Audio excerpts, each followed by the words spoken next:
আপনারা ইতিমধ্যে অবগত রয়েছেন যে বিভিন্ন পর্যায়ে বিভিন্ন দপ্তর থেকে আউটসোর্সিং প্রজেক্ট বা দৈনিক হাজিরা ভিত্তিক যারা চাকরি করছেন তারা বিভিন্নভাবে আন্দোলন কিংবা বিভিন্ন রকম কর্মসূচি পালন করছেন তাদের চাকরির রাজস্বকরণে।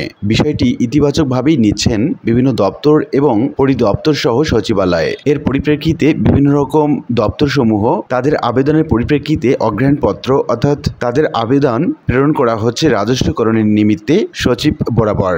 এটা আউটসোর্সিং প্রজেক্ট ভিত্তিক কিংবা দৈনিক হাজিরা ভিত্তিক যারা চাকরি করছেন তাদের জন্য একটি দারুণ সুখবর হতে চলেছে। এই সংক্রান্ত বিস্তারিত তথ্য জানাবো আজকে ভিডিওতে। প্রিয় ভিউয়ার্স, আজকে নতুন ভিডিওতে সবাইকে স্বাগত জানাচ্ছি। আপনি যদি আমার চ্যানেলে নতুন হয়ে থাকেন তাহলে এরকম গুরুত্বপূর্ণ ভিডিওর আপডেট পেতে চ্যানেলটি সাবস্ক্রাইব করে রাখুন। ভালো লাগলে লাইক কমেন্ট করুন আর সম্পূর্ণ ধারণা পেতে পুরো ভিডিওটি না টেনে দেখুন। তাহলে শুরু করা যাক।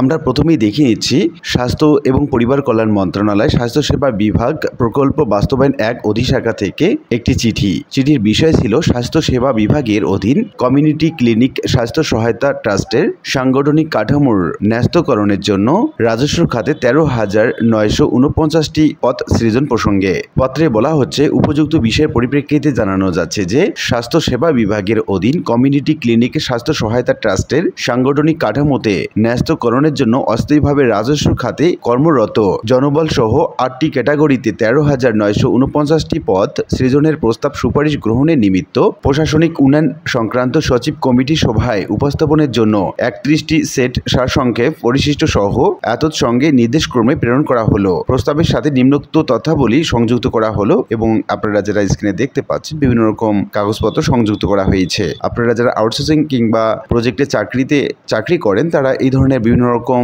তথ্যাবলী সংযুক্ত করতে পারেন তাদের আবেদনের ভিত্তিতে। চিঠিটি প্রেরণ করেছেন মোহাম্মদ আব্দুল রউফ উপসচিব এবং প্রাপক মন্ত্রী পরিষদ সচিব, মন্ত্রী পরিষদ বিভাগ, বাংলাদেশ সচিবালয়, ঢাকা বরাবর। আমরা ডাক, টেলিযোগাযোগ এবং তথ্য প্রযুক্তি মন্ত্রণালয় তথ্য ও যোগাযোগ প্রযুক্তি বিভাগ প্রশাসন শাখা থেকে আরেকটি চিঠি দেখতে পাচ্ছি। এখানেও বলা হচ্ছে, বাংলাদেশ ইউনিয়ন ডিজিটাল সেন্টার পরিচালক কল্যাণ সমিতি কর্তৃক নিয়োগ প্রদান এবং রাজস্ব খাতে স্থানান্তরের আবেদন সম্বলিত স্মারকলিপি অগ্রহণ সম্পর্কে।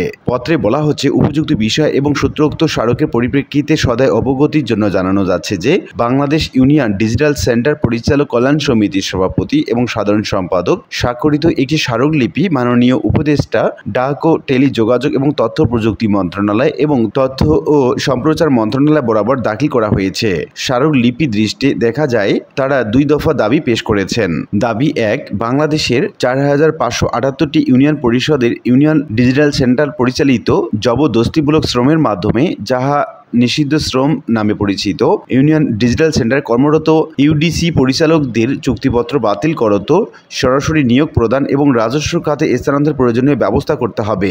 শর্ত ২তে বলা হচ্ছে, নিষিদ্ধ শ্রম অবস্থায় অনেকেই চেয়ারম্যান, সচিব এবং মেম্বার দ্বারা বিতাড়িত হয়েছে। বর্তমান কর্মরতদের পাশাপাশি তাদেরকে পুনর্বহাল করতে হবে। সারা দেশের ডিজিটাল সেন্টারসমূহে দীর্ঘদিন ধরে তাদের আবেদনের বিষয়টি বিবেচনায় তাদের প্রেষকৃত দাবিসমূহ পর্যালোচনা করে যৌক্তিক প্রতীয়মান হয়। বর্ণিত অবস্থায় তাদের আবেদনের বিষয়টি সদয় বিবেচনাপূর্বক বিদ্যমান বিধি বিধান অনুযায়ী পরবর্তী প্রয়োজনীয় ব্যবস্থা গ্রহণের জন্য সুপারিশ সহ নির্দেশক্রমে এতৎসঙ্গে প্রেরণ করা হলো। পত্রটি প্রেরণ করেছেন মোহাম্মদ জিল্লুর রহমান উপসচিব এবং প্রাপক মন্ত্রী পরিষদ সচিব, মন্ত্রী পরিষদ সচিব এর দপ্তর, মন্ত্রী পরিষদ বিভাগ। উল্লিখিত আলোচনা থেকে আমরা এইটুকু বলতে পারি যে বাংলাদেশের বিভিন্ন দপ্তরগুলোতে আউটসোর্সিং প্রজেক্ট ভিত্তিক কিংবা দৈনিক হাজিরা ভিত্তিক যারা চাকরি করছেন বিভিন্ন চুক্তির মাধ্যমে অন্তর্বর্তীকালীন সরকারের আমলে তারা সরব হয়ে উঠেছে তাদের আন্দোলন বা তাদের চাকরিটিকে রাজস্বকরণের নিমিত্তে।